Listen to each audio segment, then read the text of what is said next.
Hello, G-Force, and welcome to a brand new series on this channel called the Gamera Retrospective. I wanted to talk about Gamera on this channel for a while, so I thought today would be the day. From now on, a random schedule, I'll be making retrospective videos for each of the Gamera films and going into the production history. I will also do a review on each of the films as well as rating them at the end. The series is going to be heavily inspired by Big Action Bill's Godzilla history videos, which I highly recommend you check out before mine. There will be a card for his series in the top right hand corner of this video right now, and a link to his channel in the description. Our first film in this retrospective series is the very first Gamera film, Gamera, the Giant Monster, released in 1965. While researching these movies, I found that there's significantly less information regarding their production than the Godzilla films, so these videos will mostly be shorter than those from the history of Godzilla. Without further ado, let's get on to the very first Gamera film in the entire series. The movie was made by Daiei Film, which was in top priority to come up with a story treatment after a then recent film project had to be replaced in the studio's production schedule. Another giant monster movie, titled Giant Horde Beast Nezera, was scheduled in Gamera's production slot, but was canned after health concerns from the Japanese government. These concerns actually stemmed from the rodents used on set themselves, which were actually found and captured from the wild and were especially risky to work with because of the exponential likelihood of disease that could be spread by the brown rats. Then president of Daiei, Masaichi Nagata, created Nezura, with the director's chair filled by Noriaki Yuasa. Nagata, before joining Daiei, worked at Nikatsu Studios, eventually moving up to head of the Kyoto studio there.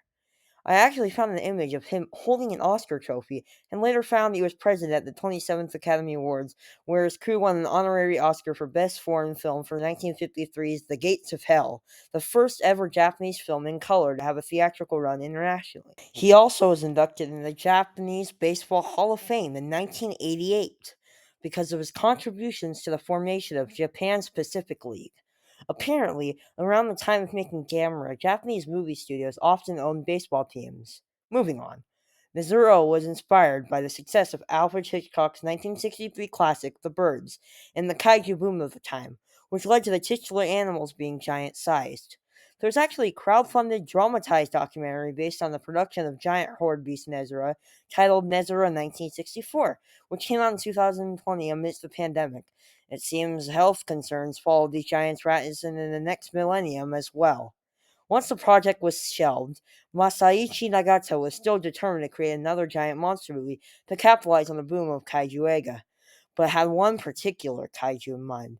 The replacement film would be more directly similar to an existing monster, and teetered on the edge of almost being a complete knockoff of Godzilla. Allegedly, as stated by a screenwriter for Gamera, Nissan Takahashi, when looking out of the window of a plane on his way home, Nagata explained to him that he saw a turtle-shaped island, or a turtle-shaped cloud in the sky, and as Big Action Bill put it, had his own Tanaka moment. If you didn't know already, a near-exact story of how Godzilla was conceived was when the director of Godzilla and recurring series producer of the Showa-era films, Tomoyuki Tanaka, stared out of a plane window on his way home and looked down at the ocean and imagined a mushroom cloud looming above it. Apparently, not just the character of Gamera was a direct inspiration taken from Godzilla, the way he was created, allegedly, was also taken from Godzilla. Noriaki Yuasa was carried down from the director's spot of Mizura for this new kaiju film, and when the producer, Yonejiro Saito, asked screenwriter Nissan Takahashi for a pitch for a potential story, the first ever story treatment of Gamera was born, titled A Lowly Tortoise Flies Through the Sky. Takahashi was credited as the sole screenwriter for the rest of the Showa Gamera films, and was often miscredited in the English versions as Fumi Takahashi. The screenwriter then retold it into a written overview of the plot called A Fire-Eating Turtle Attacks Japan. This 4-page treatment is immediately harder to find, so I can't describe in detail exactly what the original story for Gamera was and what changes were made to the final product. However, according to the commentary on Arrow Video's Blu-ray of the film by tokusatsu enthusiast and author August Ragone, most of the change that was made to Takahashi's treatment with scenes being split up and spread out to better the pacing of the film. Most things changed from the original screenplay were actually filmed, but removed in the final product if it was deemed unnecessary. The monster was to be named Kamera, a combination of the words kame, the Japanese word for turtle, and ra, a suffix used by other kaiju such as Mothra and Dogora. The first letter was eventually changed to a G to avoid confusing with the word camera, and thus Gamera was born.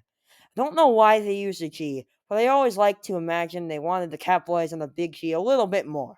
Before the final script by Takahashi was even completed, a Gamera suit was ordered by using the design concept made by Yonesaboru Sujiki, with art director Akira Inoue and the independent sculptor Masayo Yagi to refine the design before the final suit was constructed. The suit, which clocked in at over 60 kilograms or 132 pounds, was made with the age-old tradition of layered latex rubber and molded plaster by Yagi. Yagi had no images to his name and barely any information on him, and has Gamera as his only film credit as far as I can tell.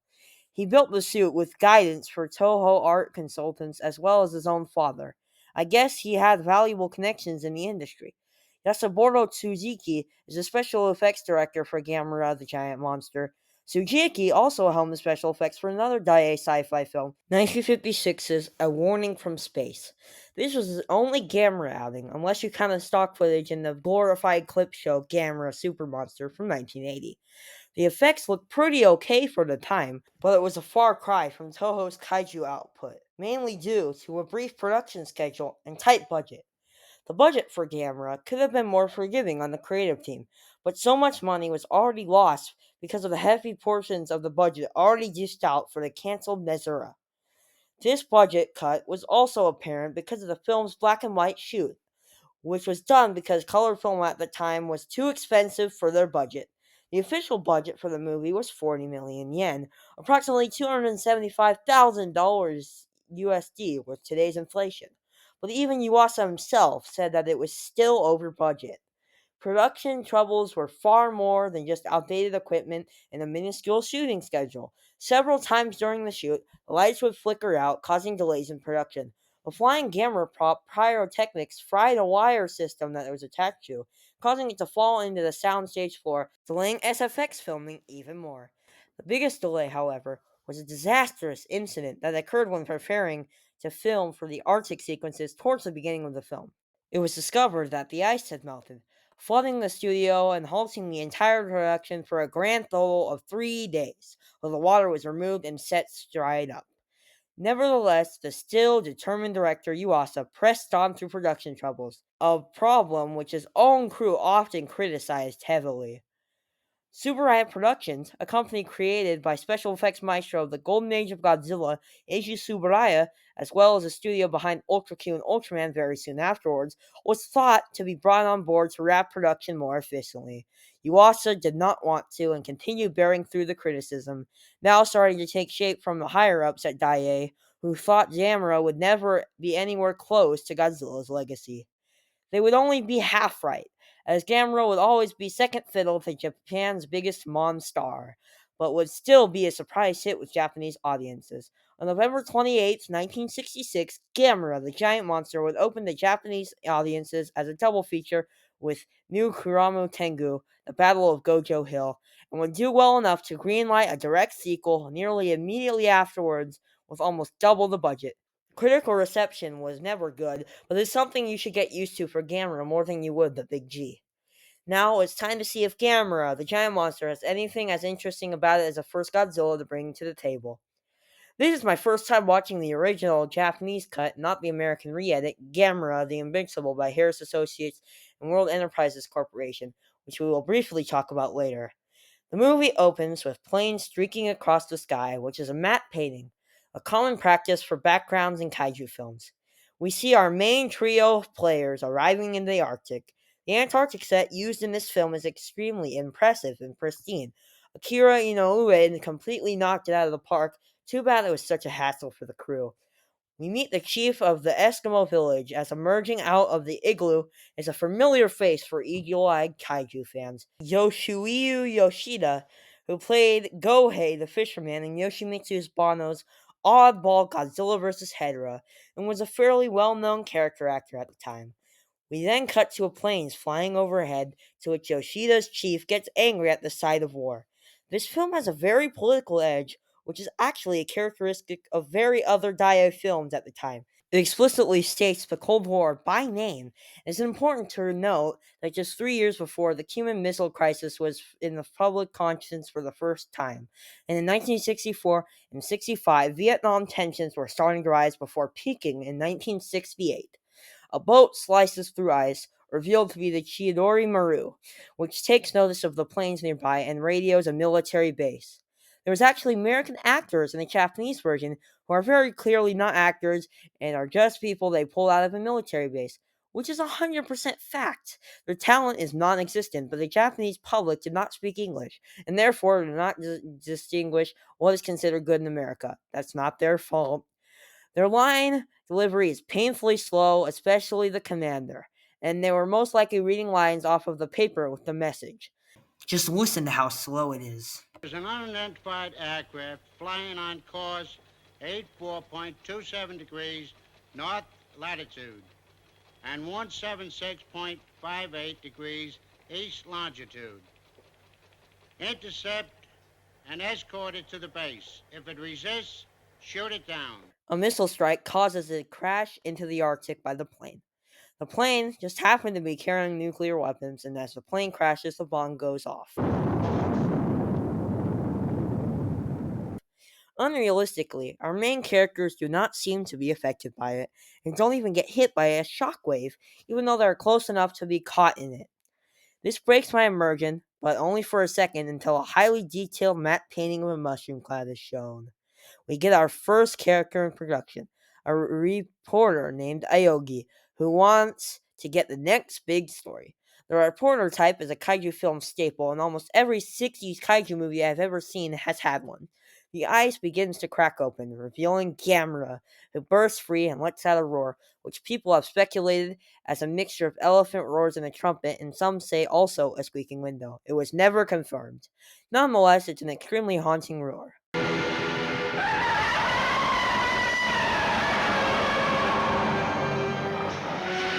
The music for this film was provided by Tadashi Yamauchi, which is a score that perfectly sets the mood. The soundtrack blends the haunting sounds of Ifukube with the classic campiness of American B-movies.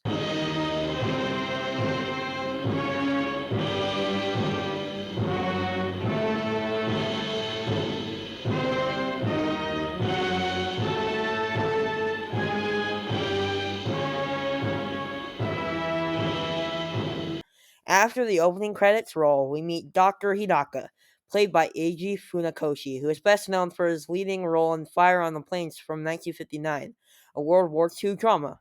He would later make his second appearance in the franchise as a different scientist character in Gamera vs. Giran, which would also be his last with the Turtle Monster. He is joined by his beautiful assistant, Kyoko Yamamoto, played by Harumi Kiratachi. Her other roles are in romantic dramas and a ninja film titled The Ninja's Mark. There isn't much information on either of those films. They connected the dots between an Eskimo legend about the guardian of the lost city of Atlantis, which happened to be a gigantic turtle from an ancient tablet they find. The turtle then goes on a rampage through Antarctica, attacking the Chiodoru Maru, which is never heard from again. With another terrible performance from an American extra, we get an exposition dump. Thank you. Ladies and gentlemen, Dr. Hidaka, a Japanese zoologist, will now comment on the great turtle which made his appearance in the Arctic Ocean recently. Dr. Hidaka, please. 全世界の皆さん、今から数千年昔、北極海のあたりにアトランティス大陸という広い大陸があったと推定されます。そこにはガメラという巨大な亀が住んでおりました。これはエスキモーに伝わる伝説の石です。このガメラは氷に閉じ込められたまんま数千年に及ぶ冬眠を続けましたが、 And newspaper clippings add to the global scale that this movie seems to hold quite well.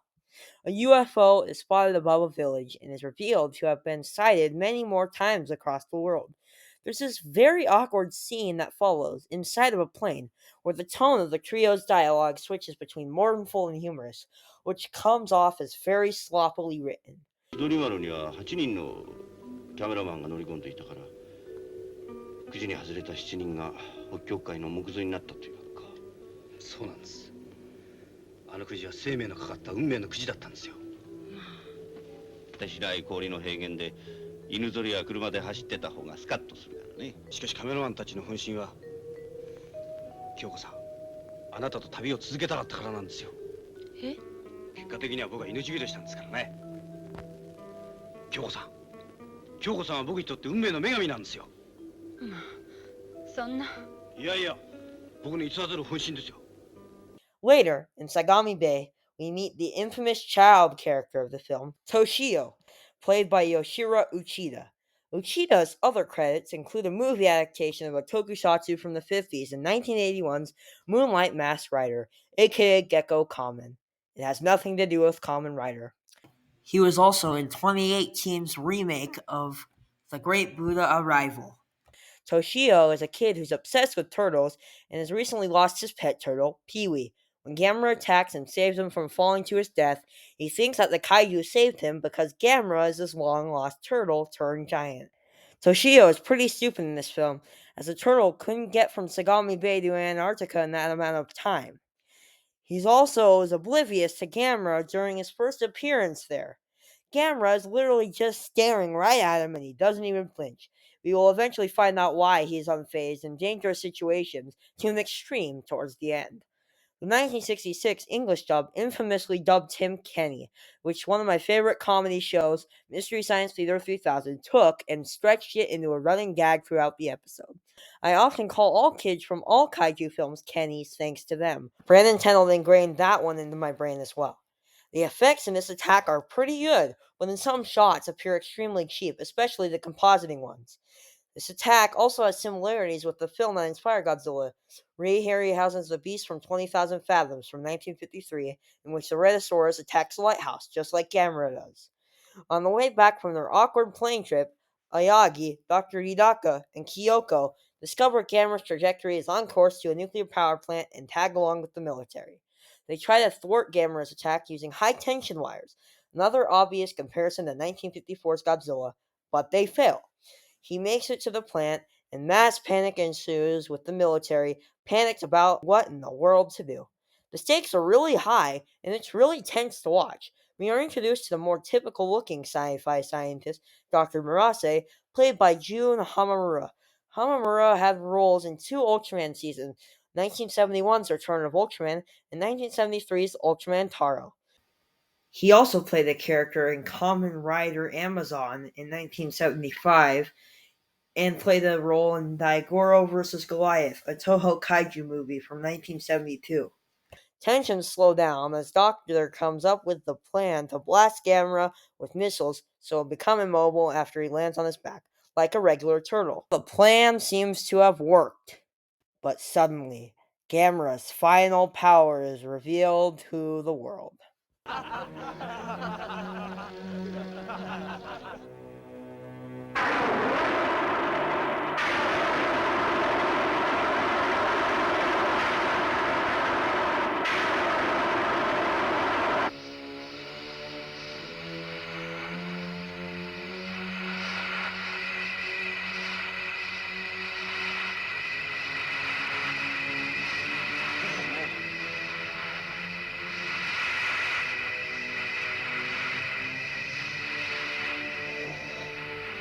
亀が空を飛ぶとはの。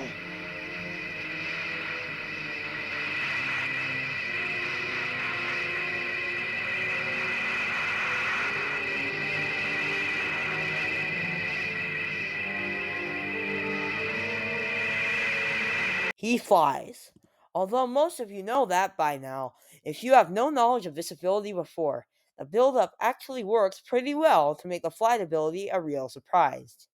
And when he does his signature mode of transportation, you are left shocked. It is also revealed that the UFO from earlier is Gamera, but it's pretty obvious when you look closely at the earlier scenes, so you can see the shell bit sticking out from him. Images in the Gamera Countermeasures HQ are shown of Gamera sighted flying past various locations and landmarks. One of these images is of the map painting of New York from the news segment sequence towards the beginning, and it made me chuckle quite a little bit. Little touches like these throughout the film makes Gamera seem like more of a threat, even though the likes of Toshido getting saved by Gamera make him oddly feel like a hero, which for the tone of this film feels completely out of place. Disasters start taking place, such as flash floods near Tokyo Bay. 本日、江東区のいわゆる海抜0メートル地帯へ高潮が逆流し、床上浸水260戸、床下浸水約1000戸に及ぶ出水騒ぎが起こりました。この模様をフィルムでご覧ください。この高潮の原因は全く不明で、東京湾のこの地区だけに高潮が起こるということは気象学的に考えられないそうであります。当局では原因を調査中でありますが、最近沿岸地帯の漁獲量が急減したことと睨み合わせて大きな社会問題になっております。続いて東京湾では不可解な電波妨害があり、空中状態が極度に混乱し大事故が勃発いたしました。ラジオビーコンに誘導されていたギリシャの石油タンカーが不良な空中状態のために感度が乱れ、進路を誤って衝突したものであります。それではキャメラを防衛庁に切り替え、ガメラ防衛対策本部日高教授の共同記者会見の模様をお伝えします。Which leads Dr. Hidaka to believe that Gamera is slumbering there, ready to strike at any moment. One of the most outlandish plans in the history of kaiju movies takes effect, appropriately outlandishly named Plan Z, implying that it is the last thing that they can come up with in desperation, which fits the ridiculousness of their strategy. According to Dr. Hidaka, the plan is infallible. A research base on Oshima Island in the meantime, building the components for Plan Z, when it abruptly cuts to our final confrontation with Gamera. One thing I hate about modern kaiju movies, especially with the forgettable characters, is when they cut away from monsters out of nowhere to focus on the humans. With this one, we cut abruptly away from the boring exposition to get straight to the monsters. Gareth Edwards should have taken notes. Haneda Airport tries to send a distress signal when Gamera flies in, but his radioactivity jams the airwaves. Gamera finally shows up to wreck Tokyo, and for our main cast, except for stupid Toshio, they hope it will be the last time before the plans to eliminate the threat are complete. But before the monster carnage begins, the Gareth Edwards effect briefly returns as we cut away to an unnecessary scene of a band performing the first iteration of the Gamera song. In my opinion, the worst version.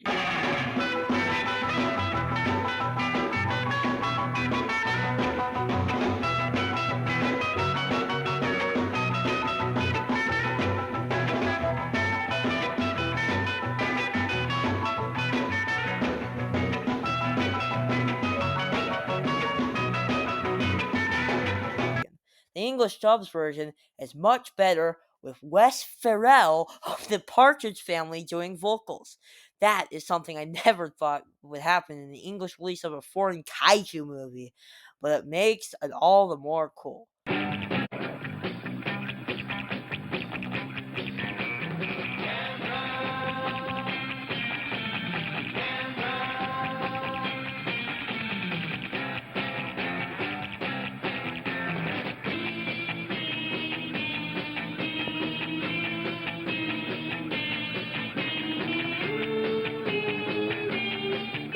Attention, everyone! Take cover! Gamera is attacking! Come on, we've got to stop them! Take cover!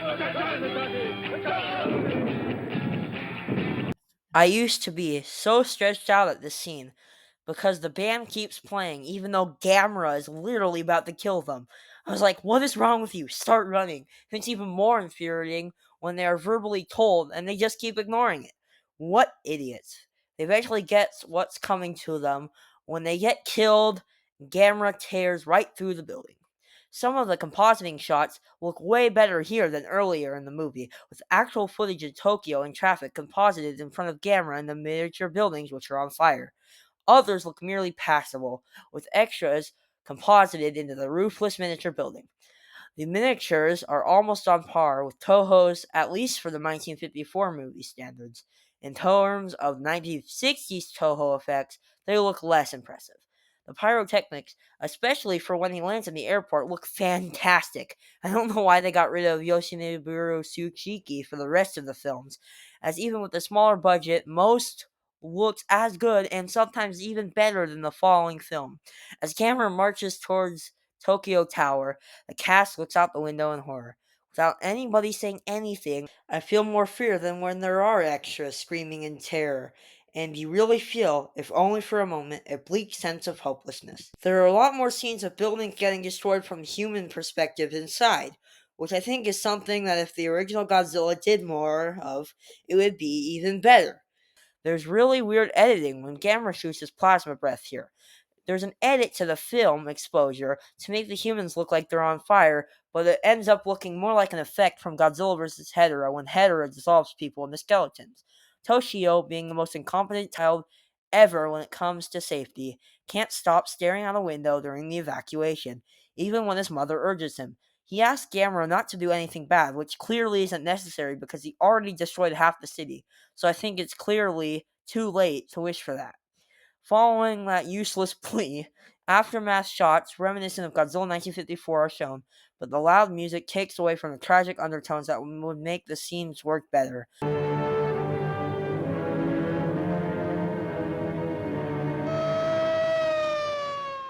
I like the music. I sometimes feel that it shouldn't be used in certain scenes. And once again, Toshio is an idiot and runs away. And it's kind of weird to say that this Kenny is actually one of the least annoying in the entire franchise. Yeah, it sounds possibly any more annoying, I know. Dr. Miraze and Hidaka determined that Gamera's hostility is due to his low energy. I get grumpy if I haven't eaten in a while as well. Toshio continues running towards danger like an idiot, trying to find Gamera, who is being contained by walls of fire set by the military until Plan Z is ready to commence in 24 hours.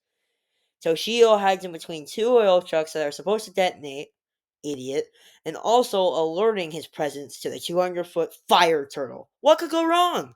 Gamera pulls him, who hitches a ride on one of the oil trains and happily waits to get up close to Gamera. The adults at the refinery are understandably pretty ticked off. A man has to pull Toshio off the cart, but he's determined to continue putting himself directly in harm's way while also dragging another person into the danger zone. This guy is getting 10 times more infuriating by the minute. The oil train explodes in another fake out death. This kid has gotten too lucky. He is sad that he was rescued and wants to see Gamera, and when denied, starts crying. Are you sure this kid doesn't want to die? After this, the outrageous Plan Z is ready to commence. Ayagi parts ways with Kyoko and Hidaka to report on Plan Z in Kawasaki. And shocker, Toshiya is risking his life to see Gamera once again. What a moron. Hidaka and Murase's plans looks to be headed in the right direction as a trail of fire created by an oil boat lures Gamera, who's low on energy, out into the ocean to feed. Unfortunately, it starts to rain, and well, that means a backup to the foolproof plan needs to be put into motion. The brave reporter Aoki saves the day as he makes it back in the nick of time to Oshima Island, and a bonfire is made by him to continue to lure Gamera once again. But fire is fire, and that's extinguished also. At a pure plot convenience, a volcano erupts on the island, drawing Gamera right up to it. The mission can finally commence again.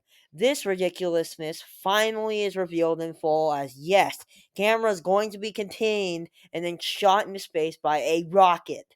The ring of fire around the rocket entrance leads Gamera right into a trap, and he will finally be rid of once and for all. The door closes and the rocket launches on a one-way trip to space. Everyone says meaningful goodbyes, and Toshio says a useless goodbye to Gamera. But the goodbye wouldn't be for long. The end.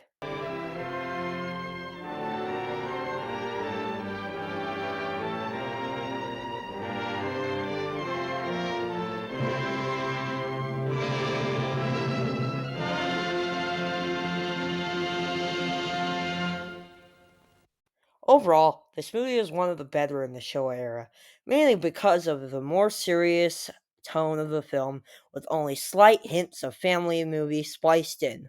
However, it is not my favorite, as the budget often shows, and some of the wide shots during the final attack are really hard to see in black and white. The movie is overall a satisfying monster mash and deserves your eyes more than any other in the Showa era, at least until my favorite. I rate this film a solid 7 out of 10. The American market would also get a taste of Gamera with a 1966 US re-edit titled Gamera the Invincible, the title having an extra M. It is the only Gamera film to date to be widely released theatrically in the US. The re-edit was distributed and created by Harris Associates Inc. and World Enterprises Corporation, and was, even though there was already American scenes spliced in, created with different scenes with English-speaking actors. It is the inferior version, unless you count the 1965 Gamera theme song. The surprise box office success meant that Gamera would return again with a higher budget, in color, and facing a brand new monster. His space voyage would be short-lived, because up next, we are exploring Gamera vs. Barugan. Now, I leave you with the MST3K Gamera song. Let's go, Gamera! Gamera! Gamera! Gamera is really neat. Gamera is filled with meat. We've been eating Gamera. Shell, teeth, eyes, flames, claws, breath, scales, fun. Dr. Forrester is kind of a jerk, and Frank is really dumb too. We have to take part in these lame experiments. But do we complain? No! No! Yes! Huh? So we hike him all over the place. And talk of 1,000 wonderful days. Everybody now! Gamera is really sweet. He is filled with turtle meat. Now we have commercial songs.